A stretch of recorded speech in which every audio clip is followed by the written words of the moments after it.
ഇതാ Keshu. Thank you അമ്മായി. ഇതാട്ടാ എടാ മധുരം ഇട്ടിട്ടുണ്ട്. അത് കുഴപ്പമില്ല മോളെ. ചേട്ടാ ബ്രേക്ക്ഫാസ്റ്റ് കഴിക്കാം. ഇപ്പൊ വാ ചേട്ടാ, എത്ര സമയമായി? എടാ വാടാ കഴിക്കാം. അതിനിപ്പോ എന്താ പോയേക്കാം. പിന്നെ അമ്മായി ഇന്ന് അംഗസംഖ്യ കുറവായത് കൊണ്ട് തന്നെ എനിക്ക് ഡബിൾ ഓംപ്ലേറ്റ്. നീ ഒരു ലിസ്റ്റ് ഉണ്ടാക്കിത്ത എല്ലാം ഞാൻ ഉണ്ടാക്കി തരാം. കണ്ടായിട്ടപ്പാ, ഇതാണ് നമ്മുടെ അമ്മായി. മോളെ ഇവനെ സൂക്ഷിച്ചോ, ഇവൻ ഭയങ്കര സോപ്പാണ്. കാര്യം കാണാൻ വേണ്ടി എന്ത് വിലയും കാണിക്കോ. ചിറ്റപ്പാ. അമ്മായി വാ പോവാം. പോവാം കഴിക്കാം. എനിക്കുണ്ട്.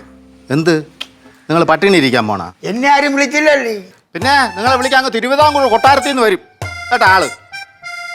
പറഞ്ഞ നിങ്ങള് ശരി. നീ പോരെ, ഞാൻ വരാന്ന് പറഞ്ഞില്ലേ? കട്ടെടുത്ത് കുടിക്കും. പോ.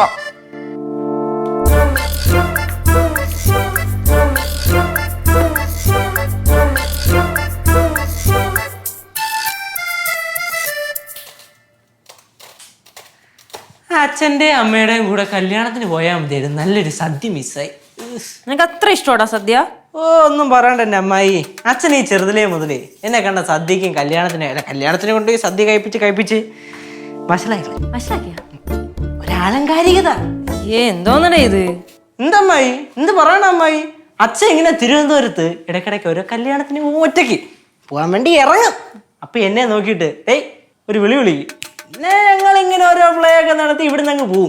സംഭവം എന്തുവാ, അച്ഛനങ്ങനെ ഒറ്റയ്ക്ക് പോകാൻ പറ്റില്ലല്ലോ. ഞാനും വേണ്ട എല്ലാ കാര്യത്തിനും. നേരെ തിരുവനന്തപുരത്തോട്ട് ഇവിടെ അവിടെ ചെന്ന് രാവിലെ കല്യാണമൊക്കെ കൂടിക്കഴിഞ്ഞ് ഉച്ചയ്ക്ക് എന്തൊക്കെ സംഭവിച്ചാലും ഫസ്റ്റ് പന്തിക്ക് ഞാനും അച്ഛനും ഇരിക്കും.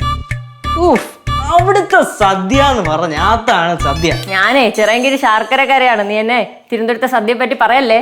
എന്തോ ശാർക്കര ജനിച്ചെന്നേ ഉള്ളൂ, പിന്നെ ചിറയൻകീഴ് താലൂക്കിൽ നേരെ കാല് കുത്തിയിട്ടില്ല അല്ലേടേ. ഈ ചിറയൻകീഴ് നസീർ നടക്കിരുത്തി ആനയുണ്ട്. ആന കണ്ടിട്ടില്ലേ? അതെ, ഇനിയിപ്പോ സംസാരിച്ചു പെട്ടെന്ന് പണിയുടെ കേട്ടോ. ഇത്രയും വലുതായല്ലോടാ, ഇതുവരെ കൊതു തീർന്നില്ല നിനക്ക്. കഴിക്കണം നാം ഓരോന്നും ബാല്യം തൊട്ട് നിരന്തരം, കഴിപ്പ് മതിയാക്കിയിടാം പ്രാണൻ മേനി വിടുന്നേരം എന്നാണല്ലോ. പഠിക്കണം നാം ഓരോ നിരന്തരം എന്നല്ലേ. ചെറിയൊരു ചേഞ്ച് വരുത്തി, ബാക്കിയല്ലേ സെയിം തന്നെ. ബാക്കിയുള്ള സെയിം തന്നെ. നമ്മളെ എന്തെങ്കിലും കൊടുത്ത് പറഞ്ഞു വിട്, അല്ലെങ്കിൽ എവിടെ നിന്ന് മുറുമുറുത്തോണ്ടിരിക്കും. മുളക് വേണോ? ആര് കേശുക്കുട്ടം മുറുകുറുക്കണ കാര്യമാണോ പറഞ്ഞോണ്ടിരിക്കുന്നത്? ചേട്ടാ കഴിക്കെടുക്കട്ടാ. എടുത്ത മോളെ. ഇവിടെ നിന്ന് കഴിക്കാൻ പോണം. ആളി എവിടെ പോയിരിക്കണം, കൊണ്ടുവരാം. എൻ്റെ പൊന്നളി ആ 2 അപ്പം കഴിക്കണം. അത് ഇവിടെ നിന്ന് കഴിച്ചാൽ എന്താ, അവിടെ നിന്ന് കഴിച്ചാൽ. ശ്രീകുട്ടാ, ഒരു കാര്യം പറയാൻ പറഞ്ഞു. നമ്മളെ ചങ്കരാണ് ഇല്ലേ, ഭയങ്കര വിഷമത്തിരിക്കണു. നീ അങ്ങനെ വിളിച്ചപ്പോഴും നീ തിരിഞ്ഞു നോക്കിയില്ലെന്നാ മിണ്ടിയില്ലെന്നാ എന്നൊക്കെ പറഞ്ഞിട്ട് ഭയങ്കര വിഷമം. മിണ്ടായിരിക്കണാണ് നല്ലത്. സത്യമായിട്ട് ആള് പാവമാണ്. പാവമൊക്കെ തന്നെ, പക്ഷെ പറയാനുള്ളതൊക്കെ നൈസ് അങ്ങ് പറയും. അയാൾ പണ്ട് മുതലേ ഇങ്ങനെ തന്നെ. പണ്ട് നമ്മളെ വീട്ടിൽ കുറച്ച് ദിവസം നിൽക്കാൻ വേണ്ടി വന്നു. നേറ്റിക്കരയില്ലേ, നേറ്റിക്കര വന്ന് 2 ദിവസം കഴിഞ്ഞപ്പോൾ എവിടെന്നോ പോയി ഇത്തിരി വാട്ടീസ് അടിച്ചുകൊണ്ട് വീട്ടിൽ വന്ന് കയറിയതിനു ശേഷം അമ്മയുടെ അടുത്ത് ഒരേ വഴക്ക്. ഒരു കാര്യവുമില്ല. വഴക്ക് കൂടിക്കൊണ്ടിരുന്നപ്പോൾ അച്ഛനുള്ള കാര്യം പുള്ളി അറിഞ്ഞില്ല. കുറേ കഴിഞ്ഞപ്പോൾ അച്ഛൻ ഇങ്ങോട്ട് വന്നിട്ട് ചെവുക്കല്ല് നോക്കി ഒരു ഒറ്റയാടി ഇതാ അടക്കണ തലോസരം അറിയില്ല. സത്യം 1 മണിക്കൂർ കഴിഞ്ഞിട്ടാണ് ഇയാൾക്ക് ബോധം വന്നത്. ആ ബോധം വന്ന് തന്നെ അന്ന് പോയതാണ് ഈ ആര്യനാട്ടിൽ. പിന്നെ 2 വർഷം കഴിഞ്ഞാണ് അയാൾ വീട്ടിലോട്ട് തിരിച്ചു വന്നത്. വന്നാ കഴിക്കാൻ വന്ന മോളെ എടി കഴിക്കാൻ കൊടു. എനിക്കൊന്നും വേണ്ട. എന്ത് എനിക്ക് വേണ്ടാത്തുണ്ട്. ഒന്ന് കഴിച്ചിട്ട് പോയാണാ. ഞാൻ കഴിക്കാൻ വന്നൊന്നുമല്ല, ഞാൻ നിന്ന് നോക്കി വന്നതാണ്. എന്താണ്? ഞാൻ ചായക്കടയിൽ പോകണം. ആരെയും മുഖഭാവം ഒന്നും കാണണ്ട, സന്തോഷമായിട്ട് ഇരുന്ന് ആഹാരം കഴിക്കാം. എന്നാ നിങ്ങൾ എന്തൊരു ചുമ്മാ വീട്ടിൽ വന്ന് കഴിക്കും. ഇവിടെ ആരെയും മടി പിടിച്ചിട്ട് കൊഞ്ചിച്ച് കൂട്ടിക്കാനൊന്നും വയ്യ.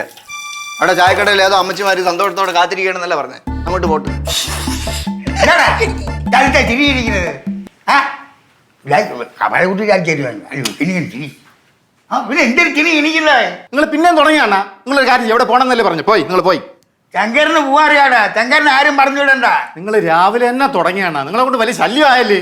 ജംഗ്ഷനിലൊക്കെ പോണ കൊള്ളാം, പക്ഷെ പോണവര് തിരിച്ചു വന്നാൽ മതിയായിരുന്നു. എന്നെ ആരും ഇവിടെ മര്യാദ പഠിപ്പിക്കണ്ട. ഞാൻ എവിടെ നിന്ന് ശരിയാവില്ല, ഞാൻ പോണം. ഞാനും പോണം.